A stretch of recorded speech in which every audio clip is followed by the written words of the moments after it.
King of Iration is the Alpha and the Omega, beginning without an end, first and forever, the protectorate of thine faith and rule of thine universe.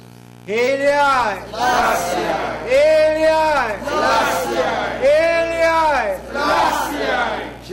Rastafari. Psalms 9. And I will praise thee. Say it with me. Yes. Everyone. I'll praise thee, O Lord of Lords.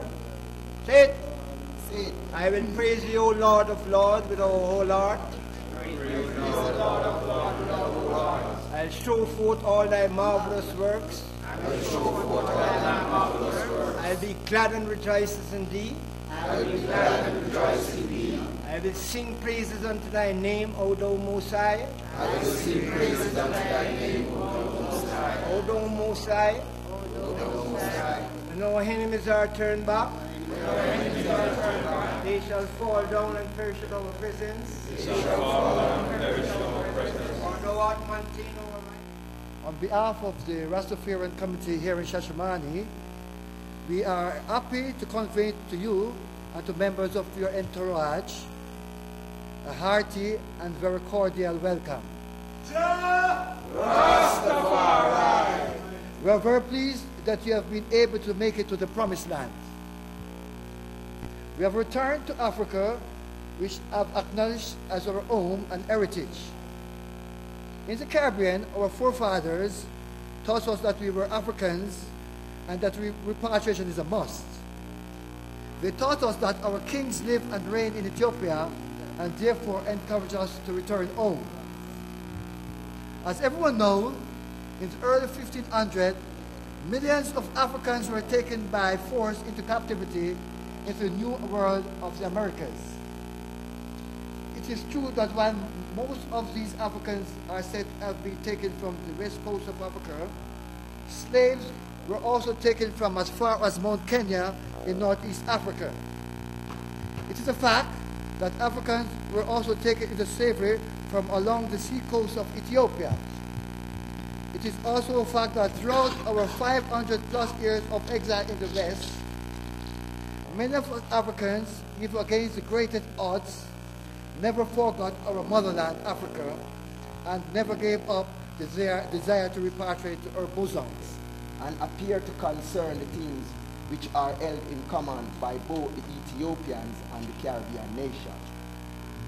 For cooperation between all of us have to lead our people to greater achievement and mutual benefit, which will enable all of us to move forward far into the future. Today we hope that the creation of this historical bond will be the pillar of our future relationship in the reconstruction of a better world, both spiritual and temporal. We once again welcome Your Excellency and all other distinguished guests to the Rastafarian community here in Ethiopia. Thank you all. Ja. We take this time to have the Now, since last year, our government had taken a decision to propose to the government of Ethiopia to have a visa waiver agreement between our two countries. We didn't think that it was sufficient simply to establish diplomatic relations, but we wanted to have important people-to-people contact. That agreement has now been drafted, and I've been advised that the Prime Minister and I will sign it this evening on our return from Shashamane.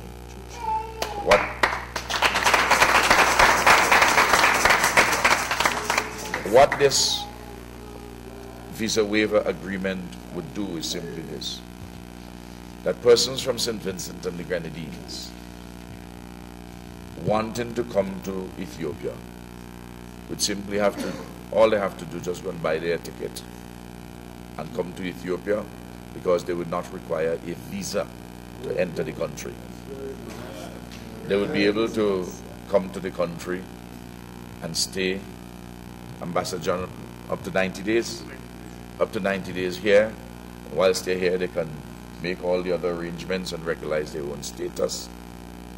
The same thing with our brothers and sisters who are citizens of Ethiopia, can come to St. Vincent on the identical terms.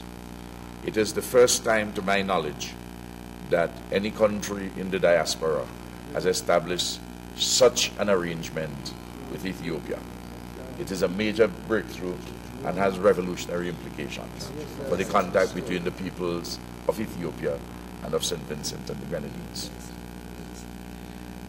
Secondly, we have agreed that we would establish, that is to say the Prime Minister, Zenawi, and myself, we have agreed to establish in our respective capitals honorary consuls, and we would set about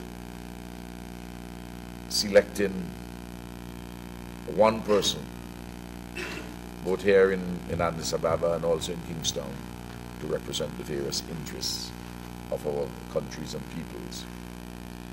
Thirdly, we have taken the decision to strengthen our links, to improve our cultural relations, in education, and also in matters of trade in goods and services. I have offered to the government of Ethiopia scholarships provided by the government of St. Vincent and the Grenadines for Ethiopians wishing to study in St. Vincent at our School of Nursing, at our Technical College, at our Teachers College, and at our Division of Arts, Science and Humanities of the Community College. We hope also to have Vincentians come here to the University of Addis Ababa to study. I've made a proposal also to have Ras Hailu Tafarai employed here in Ethiopia to teach young Ethiopians the banana art, his salary to be paid by the government of St. Vincent and the Grenadines.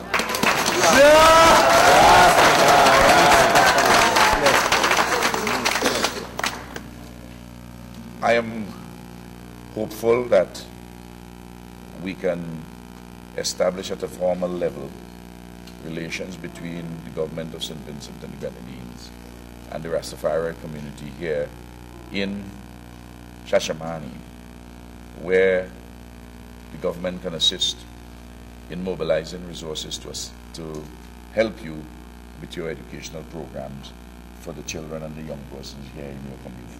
Really,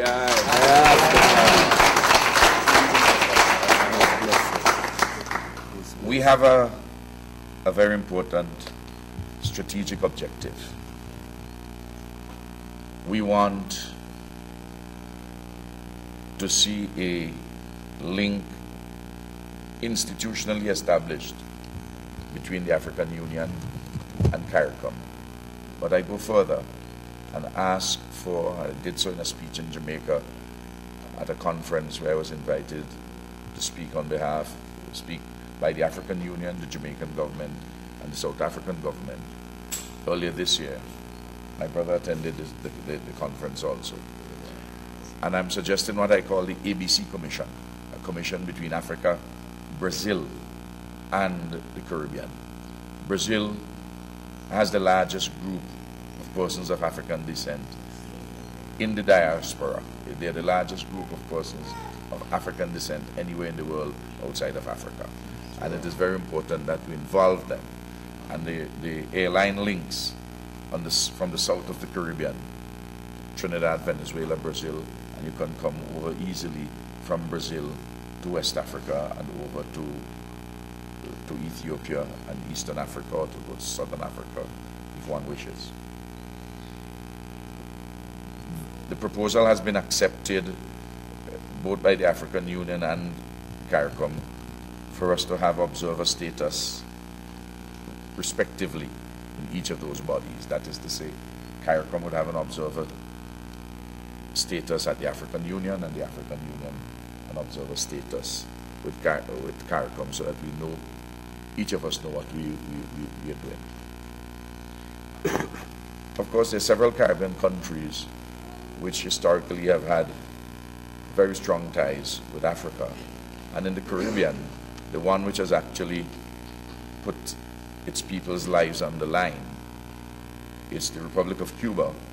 When Cuba joined the MPLA in Angola and delivered to the racist South African army in the Battle of Cuito Valley, a decisive defeat which paved the way for the freeing of Nelson Mandela and the dismantling of apartheid in South Africa.